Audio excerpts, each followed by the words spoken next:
Tiniyak ng Malacanang na magpapatuloy ang investigasyon sa maanumalyang flood control projects. Ito'y sa kabila ng pagbibitiw ni ICI Commissioner Rosana Fajardo.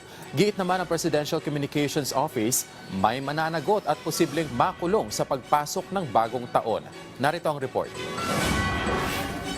Tiniyak ng palasyo na magpapatuloy ang investigasyon ng Independent Commission for Infrastructure o ICI kahit pa nagbitiw sa pwesto si ICI Commissioner Rosana Fajardo. Kinilala ng Malacanang ang naging papel ni Fajardo sa institusyon na malaki ang naiambag sa pagpapanagot sa mga sangkot sa maanumalyang flood control projects. Sabi ng Malacanang, natupad na ni Fajardo ang mga kailangan niyang gawin alinsunod sa kanyang mandato. Kasabay nito ang pagtiyak ng palasyo na hindi dito matatapos ang pag-iimbestiga. Sa halip ay magpapatuloy ito kasama ang ibang investigating bodies. Pagbibigay diin pa ng palasyo, hindi pa tapos ang laban kontra korupsyon. Nagpasalamat ang Pangulo sa naging serbisyo ni Fajardo sa pagtulong na matiyak na ang pondong pampubliko ay wastong na itatala. Sa mga susunod na buwan, tututukan ng komisyon ang pinal na mga ulat at wastong paglilipat ng mga dokumento sa mga tanggapan tulad ng Office of the Ombudsman para sa mga susunod na hakbang. Binigyang diin din ng PCO na hindi nagtatapos sa December 25 ang investigasyon kaugnay ng flood control projects. Lalo't kahit mahigit 4 na buwan pa lamang ang nakalilipas mula ng simula ng investigasyon, ay parehong ginugol ng mag-asawang Curly at Sara Diskaya ang Pasko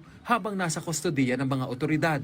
Sinabi pa ng PCO na sa pagpasok ng bagong taon, may mga individual ang haharap sa pananagutan at posibleng makulong kaugnay ng isinasagawang investigasyon. Kenneth Pasyente para sa Pambansang TV sa Bagong Pilipinas.